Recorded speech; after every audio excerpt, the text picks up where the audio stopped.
Fa ny miarabantsika rehetra tokantrano indray ny tenako a ny ambasadioran'ny Joshua no miarabantsika rehetra mampandroso an'izao fampianarana izao indray. Anio antsika dia anaraka ny lalana voalohany amin'ny fampianarana izay mitondra ny lohateny hoe tsy natao an'ny efa firenena ny didifolo sy lalàna Mose zany, tsy natao an'ny efa firenena.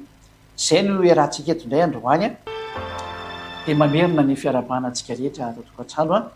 Lalana voalohany ny fampianarantsika ny amin'ny teny ity izay mitondra ny lohateny hoe tsy natao an'ny efa firenena ny didifolo a, dia ny mazava azy fahalalàn'ny Mose sy koa anatin'izay. Manina moa zany ny lohateny ny tandemena avy hatrany tsy natao an'ny efa firenena, satria tena misy a lalàna mihitsy milaza fa natokana ho an'ny zanak'Israely irery ihany a izany didifolo sy lalàna Mose zany. Reo vakitsika avy hatrany hoe ny antony nahatonga ny ambasadiorany Joshua zay ady anteny izay dia vakitsika ny ten'Andriamanitra araka ny voasoratra ao anatin'ny Sefer Torah moa zany ho an'ny jiosy a ary ny baiboly raha amintsika hafa firenena. Dia vakitsika eo amin'ny Exodosy toko fahasivy folo a, eto milaza hoe natokana ho an'ny zanak'Israely a ilay fanekena zany. Exodosy toko fahasivy folo a, andinin'ny fahasivy folo a, toko fahasivy folo zafady ndao fa diso kely izy. Ie, eo vakitsika toko fahasivy folo a, dia andinin'ny fahatelo vakitsika avy hatrany. Exodosy toko fahasivy folo andinin'ny fahatelo ka hatramin'ny fahadimy. Ary Mose niakatra ao amin'Andriamanitra dia niantso azy avà tao tendrombohitra ka nanao hoe izao no lazainao amin'ny tanan'i Jakoba sy ambaranao amin'ny zanak'Israely, ianareo efa nahita izay nataoko tamin'ny Egiptiana sy izay nitondrako anareo tamin'ny latriny voromahery a, ary ny nampahakanesako anareo aty amiko. Andinin'ny fahadimy, ko ankehitriny a raha iaino ny feoko tokoa ianareo ka hitandrina ny fanekeko dia ho rakitra soa ahy mihoatra noho ny fihena rehetra ianareo, fahy ny tany rehetra. Io tenin'Andriamanitra io zany dia milaza mihitsy ny mazava be raha vetsika hoe ho lazaina ho amin'ny zanak'Israely a ny fanekena. Eto moa zany amin'ny andinin'ny fahadimy hoe raha hitandrina ny fanekeko ianareo, io asiko tsipika io izy io, raha hitandrina ny fanekeko ianareo. Ia zany izy zany hoe misy fanekena zany men'Andriamanitra ho an'ny zanak'Israely a, natokana ho an'azy rery. Dia io fanekena io tsy inona fa ny didifolo izy io a. Raha vaketsika kely arikatra amin'ny andinin'ny fahatelo, ary Mose niakatra ao amin'Andriamanitra dia niantso azy avà tao tendrombohitra ka nanao hoe izao no lazainao a amin'ny tanàn'i Jakoba, rasikely azafady fa diso izy, izao no lazainao amin'ny tanàn'i Jakoba sy ambaranao amin'ny zanak'Israely. Izany hoe ity fanekena ity zany a dia natokana ho an'ny zanak'Israely rery ihany a sy ho amin'ny tanàn'i Jakoba. Zany hoe tsy tafiditra ato mihitsy zany ny malagasy a, ny frantsay a, ny anglisy a, ny amerikanina, ny sinoa, ny afrikanina rehetrarehetra na ny japonais a, na iza n'iza, tsy misy tafiditra ao mihitsy fa natokana ho an'ny zanak'Israely a irery ihany. Zay zany ny zatra voalaza araka ny soratra masina io. Dia tiako zany ny manidy aminareo zany hoe diso daholo zany nareo zay nitandrina ny didifolo sy lalàna Mose a, ho anareo malagasy na frantsay na anglisy, efa nandika lalàna nareo, efa nandika lalàna satria ozy ny ten'Andriamanitra hoe tsy azo anampiana io teny io, tsy azo anesorana. Reo avaka tsireo izay teny zay hoe rehefa natokana ho an'ny zanak'Israely io zany a dia tsy azo anampiana ary tsy azo anesorana. Deutéronomia vaketsika indray a, Deutéronomia toko fahefatra dia vakitsika io voninahitra Joshua ny ten'Andriamanitra ao amin'ny andinin'ny faharoa. Deutéronomia 4:2 vakitsika amin'ny anaran'i Joshua. Aza ampianareo ny teny izay andidiko anareo. Io zany le didin'Andriamanitra nomena teo hoe natokana ho an'ny zanak'Israely a, dia tsy azo no hanampiana ka hoe ny amerikana no hitandrina an'io koa, na hoe ny frantsay no hitandrina an'io koa, na ny anglisy no hitandrina an'io koa, na ny sinoa no hitandrina an'io a, fa tena voarara mihitsy zany a. Aza ampianareo io teny koa izy ny ten'Andriamanitra dia aza ny esorana fa tandremo fahadidiny avandriamanitra nareo zay andidiko anareo io. Zany hoe rehefa ny teny izy hoe tsy azo anampiana dia tsy azo anesorana, dia tsy azo tandremana io didifolo sy lalàna Mose io a afa-tsy ho an'ny Israeliana rery ihany. Ka raha vao ny malagasy zany no mitandrina io, na ny frantsay, ny anglisy, na ny afrikanina, na ny japonais, na ny sinoa sy ny maro samihafa, dia efa nandika lalàna ianao zany. Ary ny mpandika lalàna dia trany dia mazava be ny tenin'Andriamanitra fa ho atsipany amin'ny helo. ho aseho le tena mpandika lalàna zay ho le vonia soatompo amin'ny fofona ny vavany. Tesony ana faharoa toko faharoa satria mandika lalàna ianaoko. Tesony ana faharoa vakitsika ny toko faharoa. Tesony ana faharoa toko faharoa andininy noko andininy fahafito ka hatrany amin'ny fahafolo vakitsika voninahitra dadavasy osy koa ho an'ireo mandika lalàna zany. Fa miasa sahady ny zava-miafina dia tsy fankatoavan-dalàna ka reto hoe tsy mankatao lalàna dia mandika lalàna zany. Zany hoe manohitra ny lalàna. Ohatra efa hoe natokana ho any zanak'Israely nefany a ianao malagasy no mitandrina an'io efa fandikan-dalàna zany. Natokana ho an'ny zanak'Israely a nefa ianao frantsay no mitandrina an'io efa mandika lalàna zany. Efa hoe natokana ho an'ny zanak'Israely a nefa ianao anglisy no mitandrina an'io mandika lalàna ianao dikan'izany. Efa hoe natokana ho an'ny zanak'Israely a nefa ianao amerikana no mitandrina an'io mandika lalàna zany. Zay reto hoe zava-miafina dia tsy fankatoavan-dalàna. Zay fiarahantsika mahita zao le zava-miafina. Kanefa mandra-panetra ny misakana ankehitriny ihany. Andiny fahavalo. Ary dia aseho ary le tena mpandika lalàna dia anareo zay efa nyteneko hoe natokana ho any zanak'Israely nge io e. Ary reto mpandika lalàna reto izy teny Andriamanitra dia ho levoniny eo soatompo amin'ny fofona ny vavany ary ho foanany amin'ny fisehoan'ny fiaviany. Zay. Zany hoe reto mpandika lalàna reto zany dia ho levon'Andriamanitra zany. Ho vonolo le tena Andriamanitra marina miteny hoe natokana ho any zanak'Israely rery io a. Fa tsy natokana ho anao afrikanina na ianao amerikanina na ianao sinoa na ianao frantsay na ianao japonais. Mazava be angamba zay. Dia vakitsika eny andininy ny fiavin'le iny reto mpandika lalàna reto zany a dia araka ny fiasan'ny satana amin'ny hery sy ny famantarana sy ny fagagana mandainga rehetra. Zany hoe reto mpandika lalàna reto ohatra hoe frantsay mitandrina didifolo na amerikana mitandrina didifolo na afrikana mitandrina didifolo na sinoa mitandrina didifolo ohatra zany a dia mpanao fagagana reo miasa araka ny satana ireo izy io. Ary tena manao fagagana mandainga io izy ny tena Andriamanitra. Ary andin'ny fahafolo dia zao a ary famitana momba ny tsy famarina ho an'izay ho very. Any olona voafitaka daholo zany no mandeha amin'ny lalana mitandrina didifolo io ho an'izay ho very satria tsy mandray ny fitiavan'Andriamanitra, fitiavana ny famarinana zay namonjena azy. Tsy mety mandray le teny marina ianao. Ka izay na tonga namiteny aminareo mihitsiny hoe jereo tsara le fahamarinana tandremo mandeha mankalalatsa izy a miverena mankany amin'ny Andriamanitra marina miteny hoe tsy natokana ho an'ny hafa firenena na ny amerikanina sy ny frantsay ny sinoa sy ny anglisy hatrany amin'ny afrikana tsy natokana ho an'izany ny didifosy lana mose fa natokana ho any zanak'Israely ihany. Ho amafisina indray tia iten'Andriamanitra ty zany satria avy eo misy mpanao gazety moa miaraka amiko eto ametraka fanontena ry avy eo anao miara-pampeno rova fa mbola hijeryntsika ny ten'Andriamanitra mikasika any amin'izay hoe tsy natao any hafa firena mihitsy io a. Iaraka amin'ny boky ny arikatra amin'ny salamo 147 a salamo 147 a 19-20 indreo no vakitsika zany eto salamo 147 a dia ny 19 sy ny 20 zany vakitsika ho voninahitra dadavasy eo soa. Salamo 147 19-20 ianao nke ty teny ty hoe milaza ny teny amin'ny Jakoba izy ary ny didiny sy ny fitsipiny amin'ny Israely. Tsy nio toy izany tamin'izay firena hafa izy ary ny fitsipiny tsy mahafantatra ireny. Dia moa zany dia efa mipetraka moa zany ny toko sy andiny a manamarina mihitsy ny hoe tsy natao an'ny hafa firenena mihitsy ny didifosy lana Mose fa natokana ho an'ny zanak'Israely irery ihany. Tsy nanao an'izany tamin'ny hafa firenena io Andriamanitra io a ary ny tena marina dia tsy fantatry ny hafa firenena io fa ny tena petraka nefany a izao tontolo zao hoe mitandrina didifosy tsy mitandrina dia mitandrina. Izao tontolo zao ve zany mpandika lalàna noho zany hevitra zany a mandika lalàna. Hoaiza zany zao tontolo zao ny dikan'izany izay mitandrina didifosy lana Mose nefa tsy natokana ho anazy io a valiny rehefa mpandika lalàna dia ho atsipin'Andriamanitra ny amin'ny elo. Satria le mpandika lalàna ny bokyny iza moa bokyny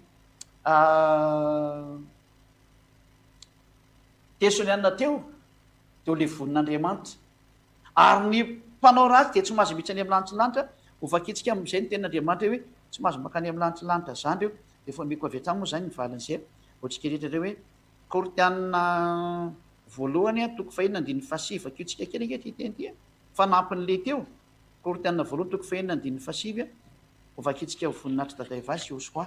Izao ny voalaza ato. Moa tsy fantatrareo va fa ny olona tsy marina ka ny olona tsy marina zany mpanota le mpandika lalàna zany. satria ota ny fandikana lalana rehetrarehetra zany. Moa tsy fantatra aloha fa ny olona tsy marina tsy mandova ny fanjakan'Andriamanitra. Zany olona tsy marina mpanota zany dia tsy mahazo mihitsy any amin'ny lanitrinandra ny dikan'izay. Aza mety ho fitany ianareo fa ny mpijangajanga sy ny mpanompo sampy sy ny mpakavady loha sy ny sodomita zay sy ny mpangalatra sy ny mperina sy ny mpimamy sy ny mpanaratsy ary ny mpanao ankeriny dia tsy mba handova ny fanjakan'Andriamanitra, tsy handova ny fanjakan'Andriamanitra hono ireo dia aza fitana. Zany hoe tsy tokony aza mety ho fitana ntsony ianao zay mandray fa ny olona mpanao ratsy dia tena tsy mahazo mihitsy ny fanjakan'Andriamanitra dia ny mpandika lalàna zany.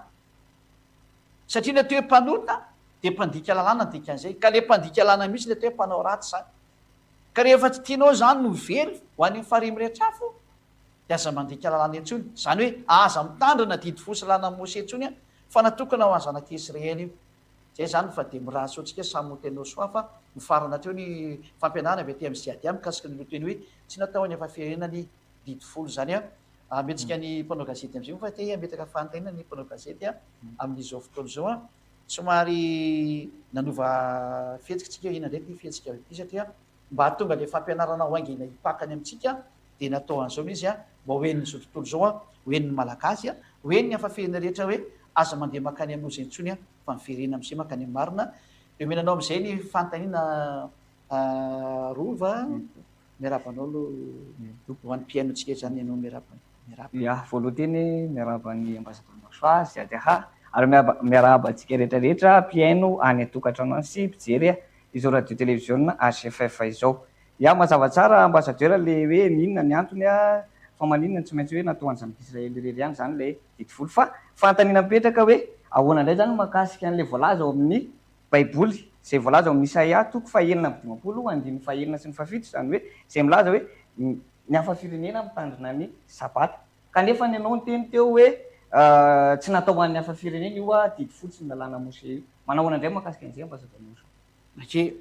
Io tenin'Andriamanitra io indray dia tsotra be ny valiny misy hafa-firenena efa niaraka tamin'ny zanak'Israely dia mbola mafiso kely ny lalàna ary kasikany am'izay fa tsy maintsy ampiana kely le lalàna zany. Voalaza mantsy eo bokyny Deutéronomia rova fa any Israely irery any ny azo tandremana dia tsy azo entina aty Madagasikara. Deutéronomia 4:1 fa kitsika zany dia zao ny voalaza ao. Ary izao ny lalàna diany sy fitsipika izay nasiany avy Andriamanitra reo ampianaranareo mba harainareo any amin'ny tany izay alenareo olovana.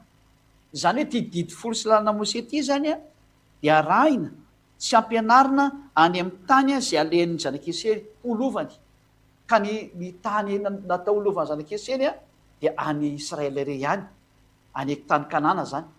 Zany hoe tsy azo entina aty Madagasikara na ny France na ny Angleterre na ny Amerika na ny Chine tsy azo atao mihitsy ny mitondra an'io any. Dia io le tenin'Andriamanitra hoe tsy azo ampiana, tsy azo anesoana le Deutéronomia 4:2 teo.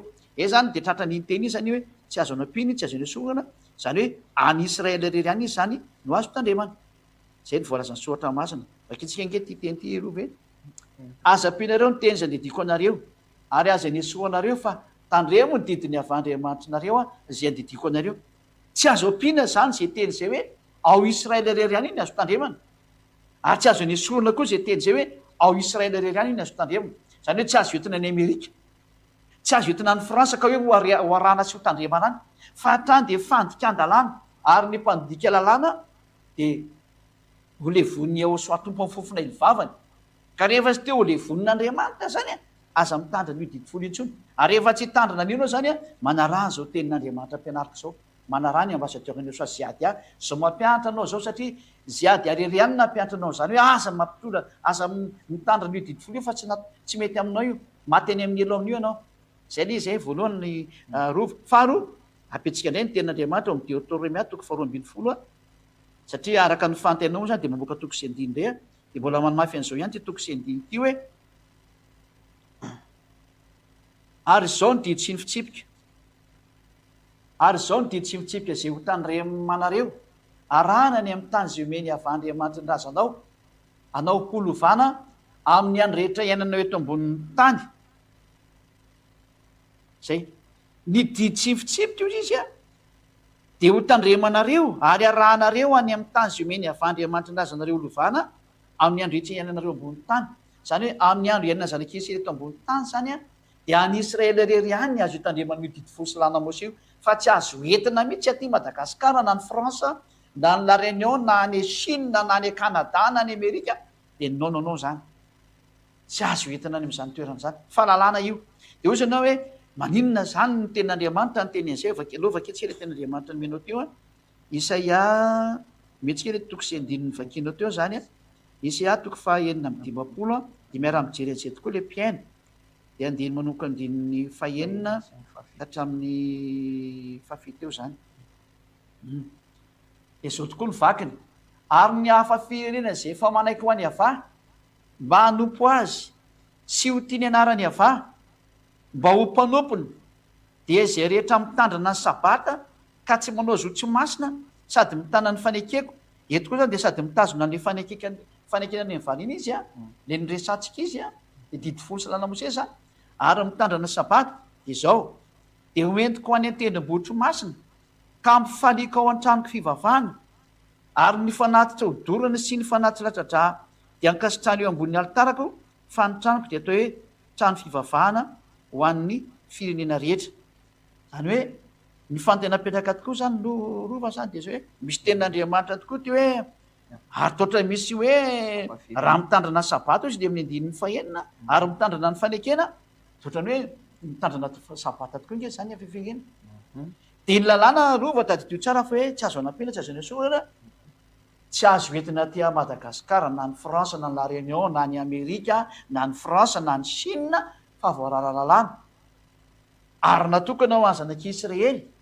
Fa maninona zany ny tafiditra ny hafafireneto a izy reto hafafirenena reto a dia ireo le voalazany ten'Andriamanitra hoe le niara nyvoaka taminazy avy any Egypta dia nasena ny fora dia afaka mitandrina an'io izy a fa any Israely izy rehefa avy eo no mipetraka.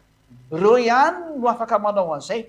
Zany hoe tsy maintsy any Israely reo rery nazo an'izay teny zay. Donko afaka tsikely ty izy tova rova araka ny bokin'ny Exodosy toko fa olojerefantsika kely io fa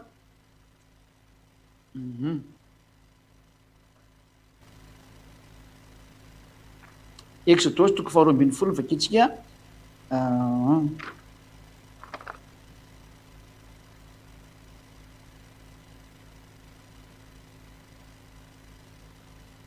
amin'ny andininy fahafirengany ao amin'ny Exodosy toko faharoa ambin'ny folo vakitsika rova zany rehefa avy eo no a dia manomboka amin'ny andininy hoe mitandrina ny pasika moa zareo tamin'izay fotoana somary zay avake ny vahiny raha misy mpivahiny izay andininy fahavalo amby efapolo ny vakitsika rova Exodosy 12 a dia tsy maintsy alefantsika ato moa izy zany mba jerevan'io le Exodosy 12 a andiny fa fimo ny teneko teo 48 a noko 48 a jusqu'à hatrany amin'ny marantsika anazy ihany ity le nyresana tamin'io Exodosy 12 48 ka hatrany amin'ny farany zany. Ary raha misy mivahiny eo aminao ka mba te hitandrina ny pasika ny avà ka le pasika moa efa lalàna ny zanak'Israely io dia aoko hoforanina ny lehilahy rehetra eo aminy vao manatony hitandrina izany ka ho taka ny tompo-tany ihany izy. Zany hoe le zareo vahiny araka tamin'ny zanak'Israely ihany a io ny tenenina io ka ho taka ny tompo-tany ihany izy fa ny tsy voafora rehetra kosa dia tsy mahazo mihena izany.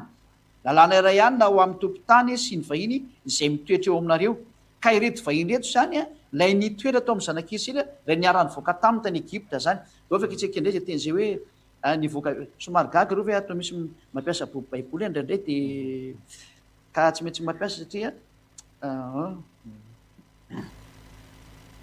amin'ny andininy fafiro moa izy iny le misy an'le hoe misy vahiny araka taminy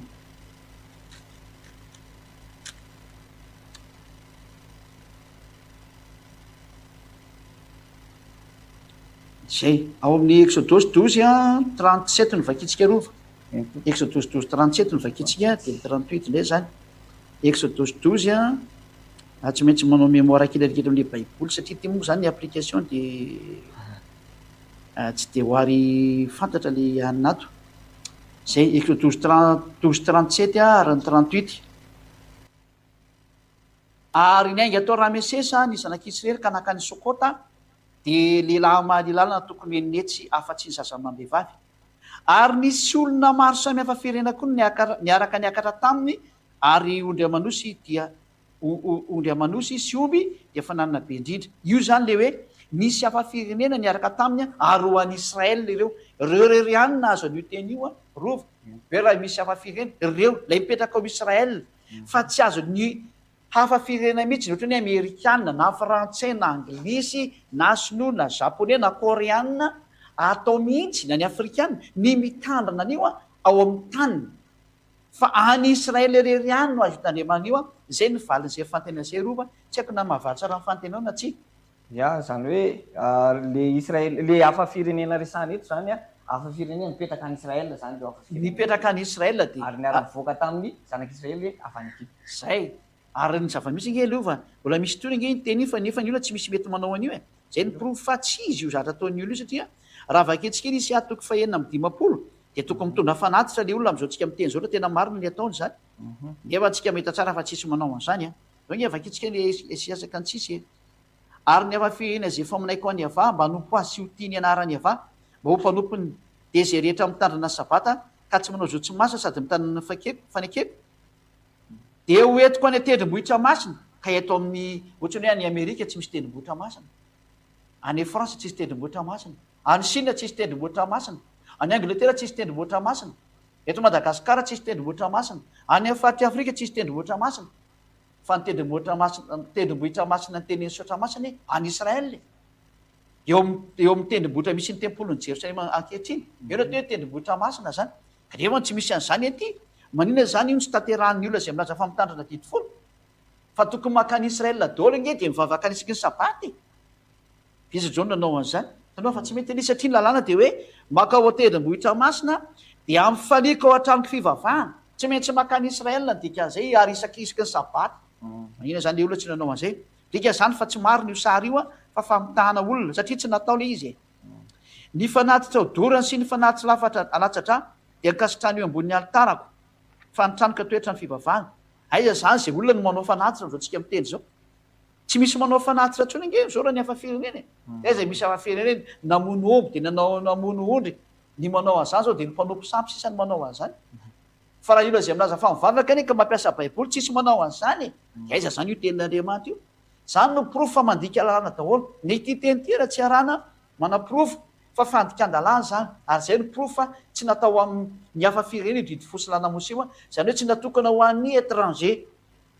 Ary ny atao étranger tolo rova dia ireo zay étranger amin'ny Israel, fa ny tompo tany zany sao dia Israel, ireo ihany no mena anazy fa ny hafa firenena zany dia tsy natao anazy io. Mazava ve zay rova? Ya mazava tsara zay ambassadeur Neo. Mazava ve rehefa nazavako ary mazava amin'ilay fanontanianao ve? Mazava tsara ambassadeur Neo, tena mazava le izy miampy le hoe makasika le tendrombohitra masina sy le fanatitra teo moa vao mahay nazava le izy. Fanontaniana manitikitika ambassadeur Neo ao anatin'izay ihany koa makasika an'izay didifolo zay ihany hoe taony didifolo foana matetika ny voately manao ahoana no makasika ny lalàna Mose raha ihany ve ireo didifolo sy ny lalàna Mose ireo sa hoe samy hafa fa ohatrany hoe rehefa tononona le izy didifolo dia lalàna Mose ohatrany hoe samy hafa raha ny fahenonana azy, manao ahoana indray makasika an'izay raha ihany ve ireo sa hoe samy hafa tokoa? Le didifolo moa zany tena mahazatra ny olona satria iny koa ny lehibe indrindra araky ny fiheritan'ny olona anazy.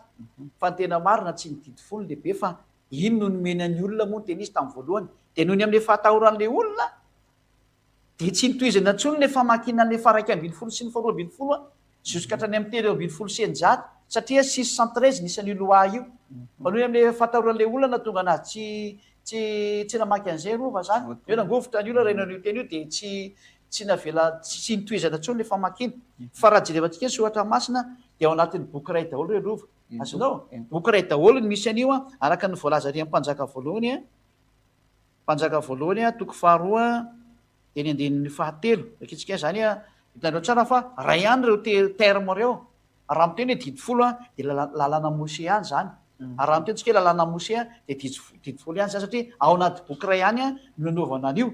Ary nandatsana ranomby io boky io dia tsy azo anam-pina tsy azo anesorana satria tao anatin'ilay boky no nandatsana an'ilay ranomby. Donc vaketsika izy mpanjaka voalohany toko faharoa andiny fahatelo.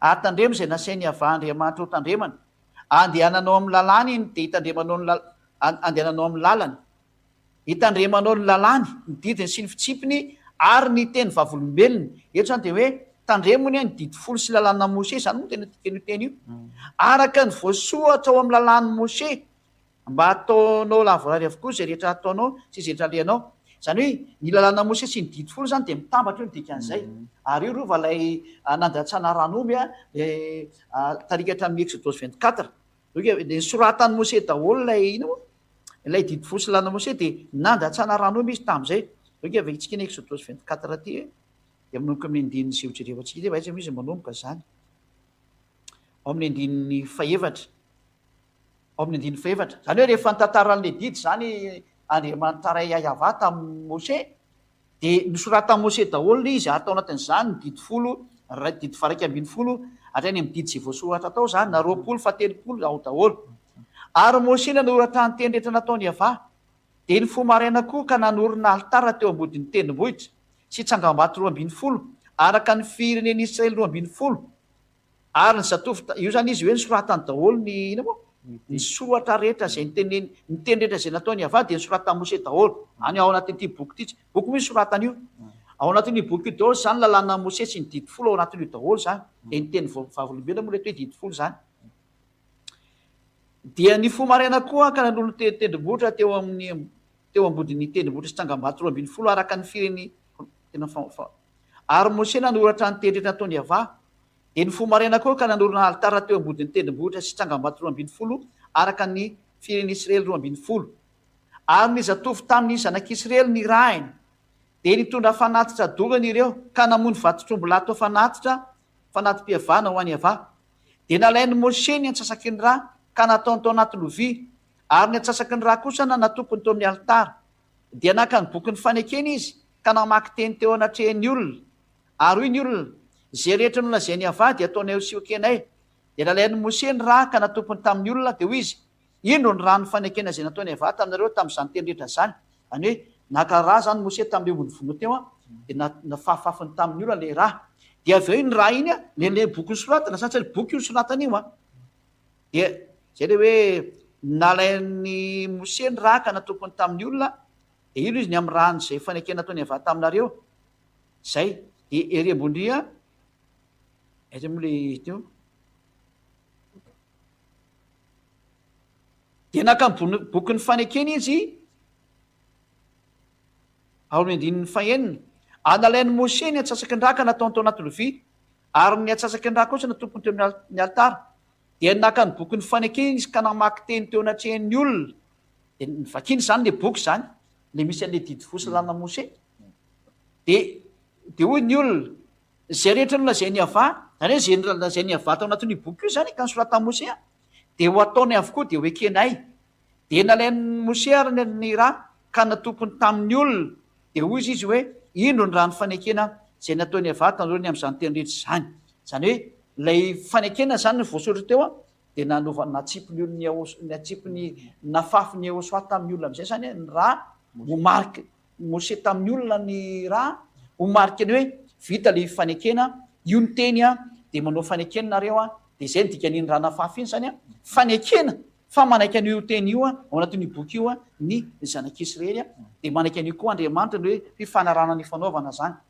de zay le hoe le voasoratra tao anatin'io boky io zany zay nandatsahana raha tamin'ny olona ho mariky ny fifanekany fanaovana dia ny didy folo sy lalàna Mose satria ny araha soratana tao anatin'io boky io fa tsy azo sarana zany ny didy folo amin'ny lalàna Mose ary tsy azo sarana amin'ny lalàna Mose koa ny didy folo fa boky ray ihany misy an'io orofon'izany ao amaritsika farany ny mpanjaka fahafilo izy ny mpanjaka faharoa toko faharoa amby roapolo mpanjaka faharoa toko faharoa amby roapolo de andininy fahafilo moa izy iny jerevako kely mpanjaka faharoa tsy dadidiko izy teo toko faharoa amby roapolo de andininy faraika ambin'ny folo aloha tsy maintsy repéry atsika tsara satria any amin'ny baiboly izy ny malaky fa de mo application de tsy maintsy mamerina kely foana tsika mijery ary rehefa reny mpanjaka ny teny tao amin'ny bokyny lalàna de nandritra ny fitafiana izy eto zany rova dia zany hoe nisy resaka bokyny lalàna zany io le nisorata Mose de iny no anatin'io bokyny lalàna io de amin'ny andininy fahafilo eny jerevantsika mpanjaka faharoa toko fahatelo amby roapolo zany hoe vakitsika mpanjaka faharoa ao amin'ny toko fahatelo amby roapolo eny vakitsika dia amin'ny andininy eo alolokely eo andininy firy zany leo vakitsika natrany amin'ny andininy voalohany ary nanyrahany mpanjaka ka dia vory tany amin'ny olona tany aminy olony joda ka dia vory tany aminy ny olony joda Jerosalema rehetra dia niakatra ao an-tranony avary ny mpanjaka ary nanaraka azy ny lehilahy rehetra amin'ny joda sy ny mponina rehetra tany Jerosalema mba ny mpisorona sy ny mpaminany ary ny vahoaka rehetra na ny kely na lehibe atsika ary novakiny teo anatreny ary ny teny rehetra tamin'ny boky ny fanekena izay hita tao amin'ny tranony ava ty zany hoe misy ty boky ny fanekena araka ny voalaza eto zany araka ny izay voalaza manoko andininy voalohany teo zay ka hatramin'ny faharoa dia ny fahatelo ary ny mpanjaka nitsangana teo amin'ny fitoeran'andriana dia nanao fanekena teo anatreny ava hanaraka azy amin'inony sy tandrina ny lalàny sy ny teny vavolombelony ary ny didiny amin'ny fony rehetra sy ny fanany rehetra akato ny tenin'ny fanekena sy izay voasoratra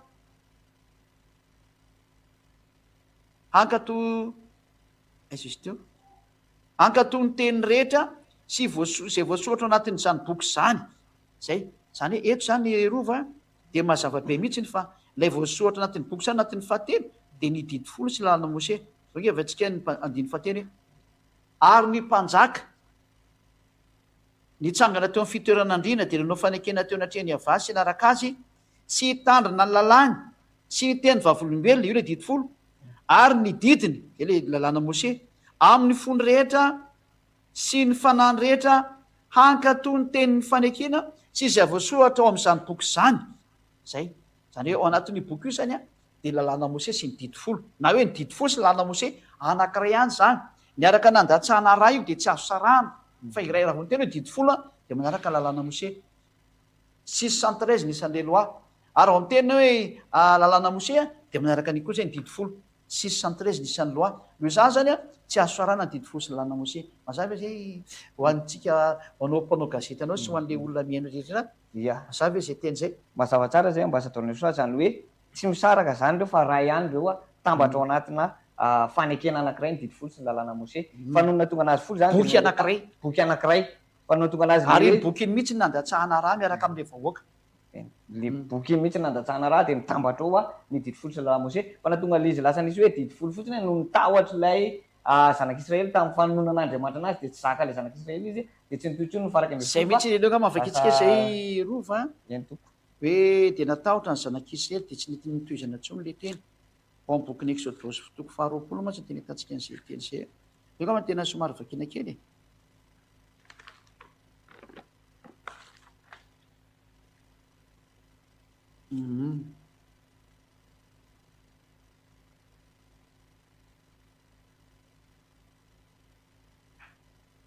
Exodosy toko faharoapolo mavakitsika manopy andininy valo ambin'ny folo ny vakitsika Exodosy 20-18 anamarinako azay tena zay teo zany na tonga n'io teny io nijanona Exodosy toko faharoapolo manopy andininy valo ambin'ny folo satria natahotra ny olona dia tsy navelany teny intsony izy zay nanopy andininy valo ambin'ny folo ary ny vakitsika ary ny olona rehetra raha nandre ny kotrokorana sy ny feon'ny anjomara sy ary nahitany ela tsy ny tendrombohitra ny voatsetroka ary noho nahita zany ny olona dia torakovitra izy ka nijanona teny lavitra teny andiny fahasiviny folo dia hoy izy tamin'ny Mose aoka ianao ihany no hiteny aminay dia mihaino izay fa aza Andriamanitra no miteny aminay fa andreo maty izay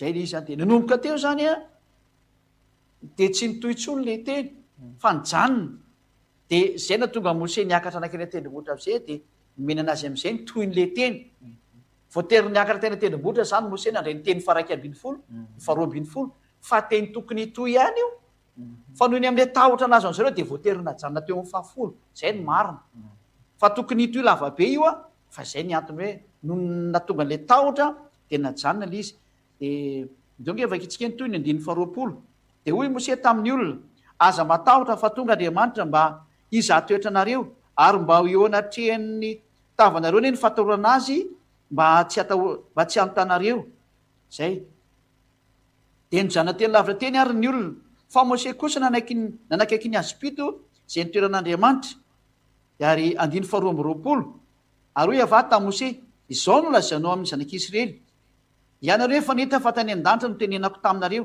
zay de mitohy am'izay le lalàna za manomboka eo zay izy voanomboka nytohina nomeny le lalàna am'izay mazavy hoe zay rova fa noho ny am'le tahotra ny zanak'Israely de tsy niditra tsony ny Andriamanitra ny teny vatana tamy fa Mose am'izay no nresaka tamin'ny vetrany am'izay mazavy hoe zay ia mazava tsara ambasador Neosa le fanazavana zany hoe tambatra anankiray ihany reo dity folo sy ny lalàna Mose reo zany anankiray ihany de mazava ihany koa fa hoe tsy natao ho an'ny hafa firenena moa le araka fanazavana teo aloha lay dity folo sy ny lalàna Mose de fantany mipetraka ambasador Neosa sady manitikitika ny hoe raha tsy natao ho an'ny hafa firenena ny dity folo sy ny lalàna Mose inona zany no lalàna ho an'ny hafa firenena ny lalàna ho an'ny hafa firenena de efa nomena atsika Yahosoa araka ny voalaza ao misy 42 io vakitsika ity misy 42:6 ny vakitsika nga amin'ny aloha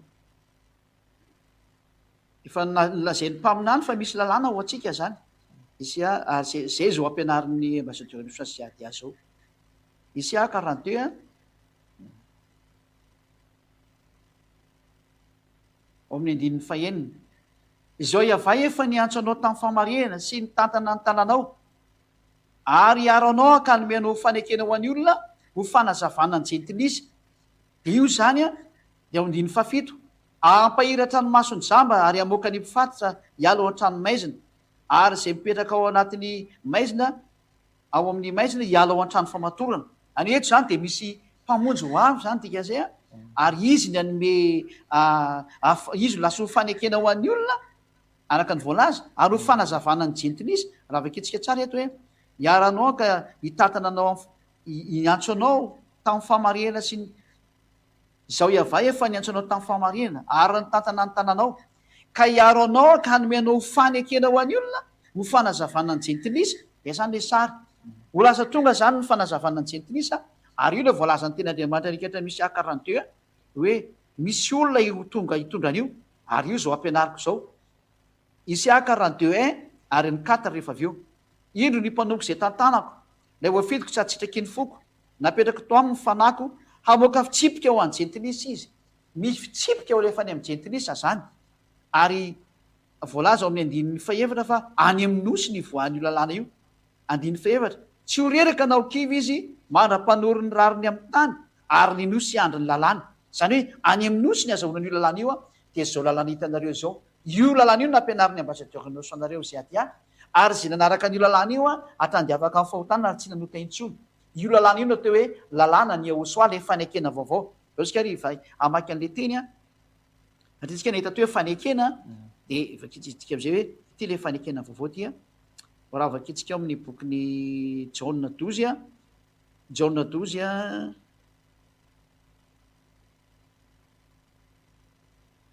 Jaona 12 49 sy ny 50 zay de io natao hoe lalàna ny Yahosoa io le arahantsika zao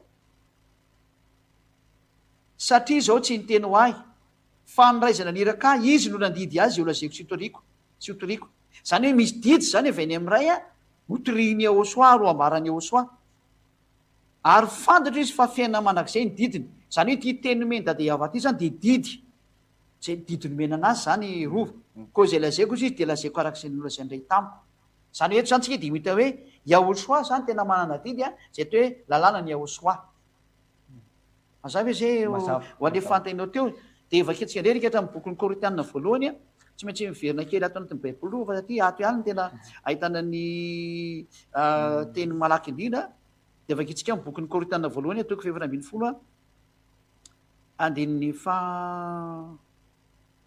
34 zany de misy teo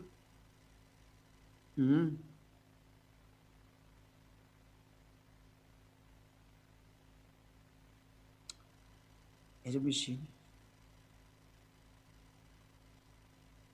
andiny 34 misy 36 34 Korintianina voalohany 14:34 zany jereo atsika de avoakatsika ery amin'ny écran ry indray zay teny zay hoe tena misy mihitsy ny didiny Yahosoa Korintianina voalohany 14 34 no vakitsika zany rova. Entoko. Ianao zany mijery tsara sady mihaino tsara ny valiny raha mety aminao a. Entoko. Mety misy didiny tombo zany teneniko zany izy moa tadidinao ty 37 ilay izy rova. Kolontsaina voalohany 1437, kolontsaina voalohany 1437. Ary raha misy manao azo mpaminany no manana fahaizam-pana dia aoko ho fantany tsara fa didiny tompo ny teny zay soratako aminareo. Zany hoe didiny tompo io didiny Yehosoa, ka misy mihitsy ny didiny Yehosoa ary io didiny Yehosoa io zao arahantsika zao. Zay zany ny arahan'ny hafa firenena rehetra ohatra hoe Amerikana, Frantsay, ny Sinoa, ny Anglisy, ny Afrikana rehetra, ny Aziatika rehetra, io didiny Yehosoa io narahana. Zay ngamba ny zatra azo apetraka amintsika hoe lalànan'ny Yehosoa no arahantsika zany. Mazava hoe zay rova. Dia zay na tonga le hoe anisan'le hoe ity ny rako ny amin'ny fanekena vaovao. Dia io raha io zany nandatsaka n'io raha io koa Yehosoa ho fanazavana fa latsaka ny fanekena vaovao. Matio 20 andininy firy zany 20 no vaketsika rova. Matio ny amaranako anazy zany hoe fanekena vaovao ho an'ny hafa firenena zany Yehosoa io. Matio firy misy teo 26 dia manoko andininy 26 vaketsika koa manoko andininy 26 ary zay ny amaranantsika anazy angambany amin'izay valiteny zay rova. Mety le fanekena ty ary nandatsahana raha le izy ny tenin'ny Yehosoa koa zany nandatsahany rany. Ary raha mbola ninana izy dia nandray mofo Yehosoa ka noho ny efa nisaotra izy dia novakiny ka natony ny mpianatra dia hoy izy raiso fany fa ity ny tenako. Ary nandray ny kapoaka izy ka noho ny efa nisaotra dia natony azy ka nataony hoe sotronareo rehetra ity fa ity ny rako dia ny amin'ny fanekena zay latsaka ao amaro ho famelan-keliko na ny atao hoe fanekena vaovao. Io zany le hoe Yehosoa koa nandatsaka ny rany amin'le fanekena vaovao.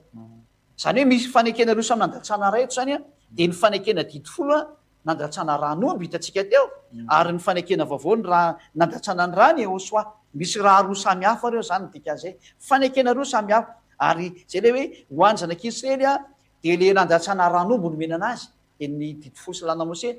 Le ho an'ny hafa firenena kosany dia ny rany Yehosoa no mena azy dia ny lalànan'ny Yehosoa. Raha misy mampitambatra an'io zany dia mampifangaro ny rany Yehosoa amin'ny ranomby zava-doza zany.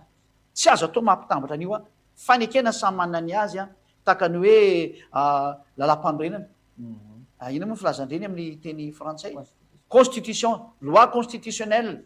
Tsy azo atao mampifangaro ny loi constitutionnelle ny frantsay, tsy azonao fangaro amin'ny loi constitutionnelle ny japonais. Ohatran'izay izy io. Ka rehefa ny Israel dia ny Israel, rehefa ny Yehosoa dia ny Yehosoa ho any efa firenena. Mazava hoe zay ny fanazavana zay rova. Tena mazava tsara mba azo ataony Yehosoa fa fantanina kely farany angamba ny farany kely izy hoe raha ohatra raha zany ka hoe natokana ho an'ny Israeliana zany didy fosy la Mose ho an'ny hafa firenena ny lalàna Yehosoa manahoana zany Israeliana hoe mitandrina ny lalàna Yehosoa iny koa sa hoe ampy anazy le didy fosy la Mose sa izy zany fantanina toka farany fotsy. Ny zanak'Israely raha teo vonjena dia miala amin'ny didy fosy lalàna Mose ary makany amin'ny Yehosoa. Zay. Satria zany ny lalàna Mose dia natokana ho an'ny zanak'Israely rery ihany. Fa rehefa hiaraka amin'ny Yehosoa izy dia manaraka ny Yehosoa ary mitandrina lalànan'ny Yehosoa. Fa raha vao zany dia tsy mety. Satria ao anatin'io didy folo io mbola jerevantsika tokoa mampiady ny jios sy ny jentilisa io. Ka raha mampiady ny jios sy ny jentilisa dia tsy afaka mifanaraka mihitsy. Ary zay moa lesona antsika manaraka rova hoe rava ny didy fosy lalàna Mose dia naninona raha antsika lesona manaraka. Fa zay olona ato Israela zany teo vonjena dia manatona ny Yehosoa ary tsy mitandrina didy folo tsony satria tsy mety le izy. Le didy mihitsy zany tena tsy mety mifanaraka mihitsy. Zay moa le lesona manaraka hoe rava io didy folo io. Lesona antsika manaraka efa azona olona sady afaka fotoana fohy. Mazava hoe zay ho azy teo vonjena zany ny zanak'Israely dia manatona ny Yehosoa. Fa ao amin'ny Yehosoa rery izy vao voavonjy. Manaraka lalàna Yehosoa. Manaraka lalànan'ny Yehosoa. Dia misy lalàn'ny Yehosoa ao. Mazava hoe zay tena mazava be feno fanazavana mba teny Yehosoa. Mahakasika ny loha hevitra anankiray iny. Dia miraso antsika raha samy teny Yehosoa zany dia ndao antsika hivavaka marina zay fotoana izay ary. Saotra betsaka dada mahala iava ny amin'ny teny izay nomenao, ny fampianarana izay nomenao, ny fanazavana rehetra izay nomenao avy any aminao daholo ny teny ary avy any aminao ny fanazavana sao raha apetraka dada Maria Vasiosoa. Ny angatany izay adiady dia mba fanahy maro no vonjena noho ny amin'izao fampianarana izao, ary tena tonga ny fiainana mandrakizay izay tra maniry noho ny amin'ny fampianaranao. Atao vitan'izay voalahatra rehetra ny tenin'izay adiady ary avao. Atao vitan'izay voalahatra ny fiainana mandrakizay izao fampianarana tsara sady marina ary tena fiainana mandrakizay izao. Onjeo ny olona fefa migadona ny farany fa kely sisa. Aminaranao Jehosoa anaovana ny vakoka sy ny teny rehetra. Saotra betsaka Jehosoa malala. Halleluja. Amen. Dia izay raha ny namarantsika ny fotoana fa dia miraso antsika samy no teny Jehosoa ho amin'ny fampianarana manaraka indray dia no matao hoe aza. Ya dia mametraka velomany ambasador Jehosoa ihany koa ny tenako mametraka veloma ho antsika rehetra mpijery sy mpiaino ny tokantranony veloma tompoko.